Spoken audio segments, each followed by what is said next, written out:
नमस्कार साथियों, अगर आपके घर में बाइक, स्कूटी या चार पहिया वाहन है तो आज की वीडियो आप सभी वाहन चालकों के लिए काफ़ी ज़्यादा महत्वपूर्ण होने जा रही है।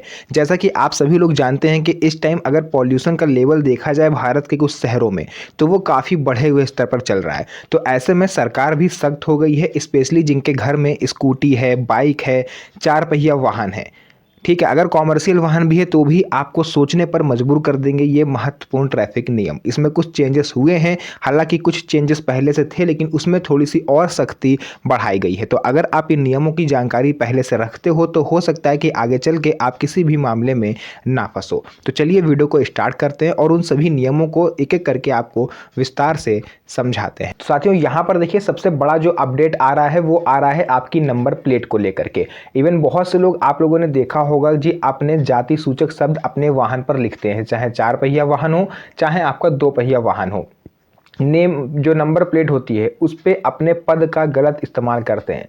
मतलब ऐसा पद लिख देते हैं जो उनके घर में कोई है ही नहीं, घर में कोई पुलिस में नहीं है लेकिन फिर भी गाड़ी पर कॉर्नर पे पुलिस लिखा हुआ है ना। बहुत से लोग आप लोग देखते होंगे कि नंबर प्लेट को मॉडिफाई करवा देते हैं। तो अब ये रूल निकल के आया है कि अगर आप अपनी गाड़ी को कोई जाति सूचक शब्द लिखते हो, पद का गलत इस्तेमाल करके आप उसमें लिखते हो, या फिर उसमें कोई ऐसा धार्मिक स्लोगन लिखते हो जो किसी की धार्मिक भावनाओं को आहत करता हो, तो इस तरह की चीज़ अगर आप अपनी वाहन पर अब लिखते हो तो अब पहले से दुगना जुर्माना आपसे वसूला जाएगा और हो सकता है कि 6 महीने के लिए आपके लाइसेंस को सस्पेंड भी कर दिया जाए।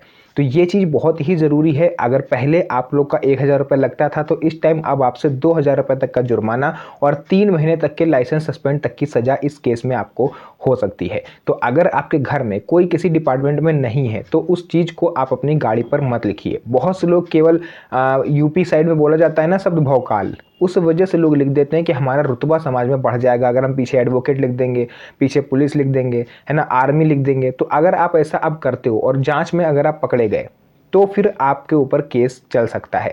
और ध्यान रहे, यहाँ पर आप दूर की रिश्तेदारी का हवाला लेकर नहीं बच सकते। आपके ब्लड रिलेशन में अगर कोई व्यक्ति है उस जॉब में तो ही आप उस चीज़ को लिख सकते हो। अदरवाइज अगर आप किसी दूर के रिश्तेदारी का हवाला देते हो कि हमारे उनके वहाँ इतनी दूरी में, मतलब दूर की रिश्तेदारी अगर आप निकालते हो कि चाचा के ताऊ के लड़के, इस तरह से अगर आप करते हो तो फिर भी आपके ऊपर जुर्माना लगेगा। तो ये था पहला नियम। दूसरा नियम यहाँ पर साथियों आया है ट्रैफिक नियम और जुर्माने की एक पूरी लिस्ट मेरे पास आई है, तो मैंने सोचा क्यों ना इसे आपके साथ भी शेयर करें।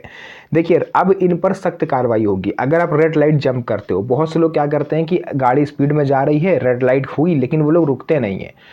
अगर पुलिसकर्मी खड़ा है तब तो रुक जाएंगे, लेकिन अगर पुलिसकर्मी वहाँ पर नहीं है, कोई ट्रैफिक कर्मी वहाँ पर नहीं है, तो फिर वो अपनी गाड़ी की स्पीड कंटिन्यूस रखते हैं। चौराहे पर रेड लाइट हो कुछ भी हो वो नहीं रुकते हैं।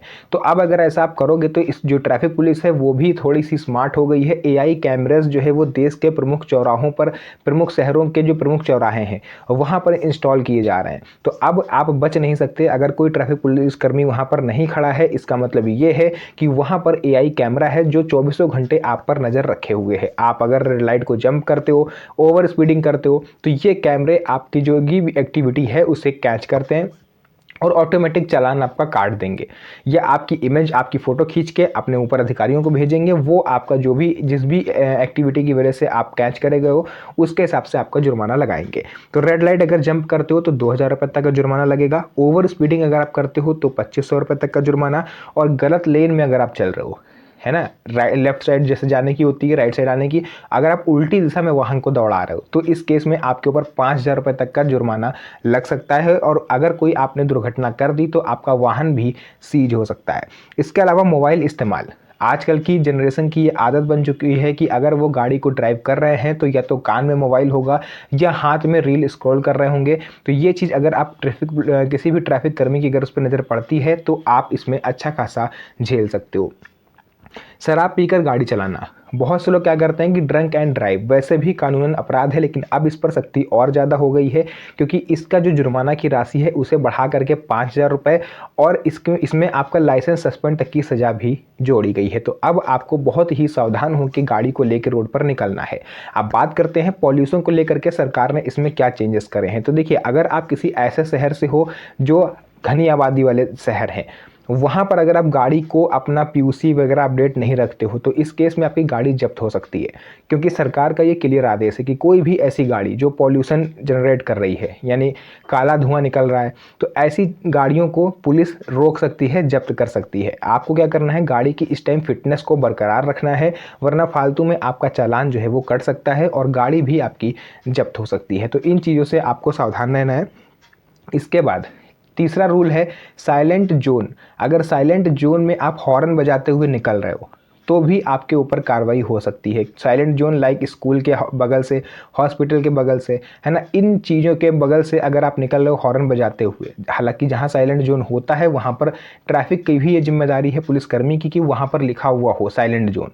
अगर वहां पर नहीं लिखा है तो फिर वो आपसे जुर्माना नहीं ले सकते। अगर लिखा हुआ है साइलेंट जोन उसके बावजूद आप उसका उल्लंघन करते हो तो ही आपको जुर्माना देना होगा। Motor insurance, third party insurance अब अनिवार्य कर दिया गया है, क्योंकि ये किसी दुर्घटना के समय आपके वाहन को कवर अप देता है और आपकी भी फाइनेंशियली मदद करता है। तो थर्ड पार्टी इंश्योरेंस अगर आप नहीं करवाते हो तो भी पुलिस आपका चालान काट सकती है। ये अधिकार पुलिस को दिए गए हैं और पैसा जो है वो सीधे आपके फास्टैग से कटेगा। है ना, बहुत से लोग मान लीजिए गाड़ी आपकी पकड़ी गई, अब ट्रैफिक पुलिसकर्मी ज़बरदस्ती आपका on the spot third party insurance करवाएंगे। अब आप कहोगे भाई हमें नहीं करवाना है, वो कहेंगे हम करवाएंगे, तो आप सीधी सी बात है, आप कहोगे कि आप भैया करवाना है करवा लो, पैसे हम नहीं देंगे, तो आपके फास्टैग से वो पैसे काटे जाएंगे। इसमें आपको सावधान रहना है। हेलमेट और सुरक्षा नियम, हालांकि ये हेलमेट के नियम पिछले ही साल आ गए थे, लेकिन इसमें थोड़े चेंजेस ये हुए हैं कि बाइक हो या स्कूटी हो, आईएसआई मार्क वाले 2 हेलमेट पहनना जरूरी है। एक आगे जो बाइक या स्कूटी चला रहा है और एक पीछे जो बैठा हुआ है।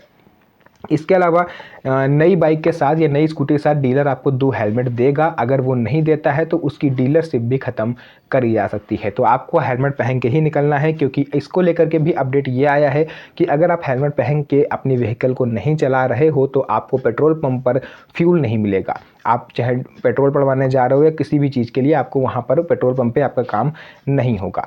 इसके अलावा भी बहुत सी चीज़ें हैं। इसमें जो फाइन की राशि है वो भी बढ़ाई गई है। पहले 500 रुपये थी, इसको बढ़ा करके 1500 रुपये किया जा रहा है। तो आप अगर सोच रहे हो कि हम 100, 200, 500 रुपये दे के बच जाएंगे तो ये आपकी भूल है। अगर कोई ईमानदार पुलिसकर्मी आपके पल्ले पड़ गया है ना, या आपसे उसका सामना हो गया, तो फिर आप समझ लीजिए कि आपका क्या हाल हो सकता है अगर आप उसको रिश्वत देते हो, है ना। अगर ईमानदार पुलिसकर्मी पड़ा तो ठीक है, हालांकि रेयर है, ये चीज़ मैं भी जानता हूँ। इसके अलावा स्क्रैप पॉलिसी और पुरानी गाड़ियों को लेकर के अपडेट ये आ रहा है कि अगर आपका निजी वाहन है तो उसे देखिए, सरकारी रूल ये है कि वो 15 साल से ज़्यादा नहीं चल सकता, और अगर आपका कॉमर्शियल व्हीकल है तो वो 20 साल से ज़्यादा नहीं चल सकता। इनका रजिस्ट्रेशन जो है वो रद्द किया जा सकता है। इसके अलावा अगर आपके व्हीकल का रजिस्ट्रेशन रद्द हो गया है तो उसके लिए आप री रजिस्ट्रेशन के लिए भी अप्लाई कर सकते हो। फिटनेस सर्टिफिकेट ज़रूरी है। 5 साल का एक्सटेंशन आपके वाहन को और मिल जाता है अगर आपकी गाड़ी की फिटनेस पूरी कंप्लीट है तो ये थे कुछ रूल्स। इसके अलावा और भी महत्वपूर्ण रूल्स है जो मैं आपको बता देता हूँ। हाँ, स्क्रैप पॉलिसी का मैंने ये बताया कि देखिए, अगर आपकी गाड़ी पुरानी हो जाती है, गाड़ी से काला धुआं निकल रहा है, गाड़ी आवाज़ कर रही है, तो फिर आपको गाड़ी को स्क्रैप करवाना ही होगा। और स्क्रैप करवाने पर सरकार आपको कई तरह के फ़ायदे देती है। जैसे अगर आप स्क्रैपिंग करवा रहे हो तो उसके अलावा आप नई गाड़ी खरीदने जाओगे तो कुछ % का डिस्काउंट आपको मिलेगा अगर स्क्रैपिंग का सर्टिफिकेट आप दिखा देते हो। इसके अलावा कुछ सरकारी सब्सिडी भी आपको मिल जाती है अगर आप नए व्हीकल खरीदने जा रहे हो और गाड़ी स्क्रैपिंग का आपके पास सर्टिफिकेट है। तो ये सब चीज़ें होती हैं।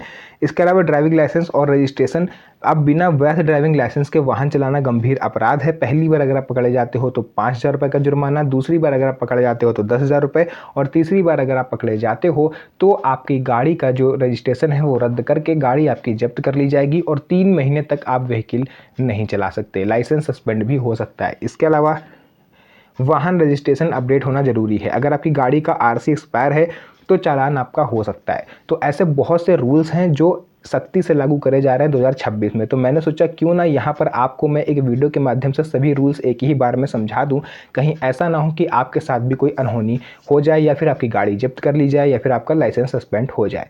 तो ये वीडियो अपने उस यार दोस्त तक जरूर शेयर करिए जो ऐसे व्हीकल लेकर रोड पर निकल जाते हैं बिना किसी नियम की परवाह किए हुए। तो फिलहाल के लिए जो भी चीज़ें थी मैंने आपको पूरा बता दिया है। वीडियो पसंद आई हो वीडियो को लाइक करके चैनल को सब्सक्राइब जरूर करिएगा, क्योंकि इस तरह की वीडियोस मैं आपके लिए बनाता रहता हूं। तो मिलते हैं आप सभी से नेक्स्ट वीडियो में एक और अच्छी इंटरेस्टिंग मज़ेदार वीडियो के साथ। तब तक के लिए धन्यवाद। जय हिंद।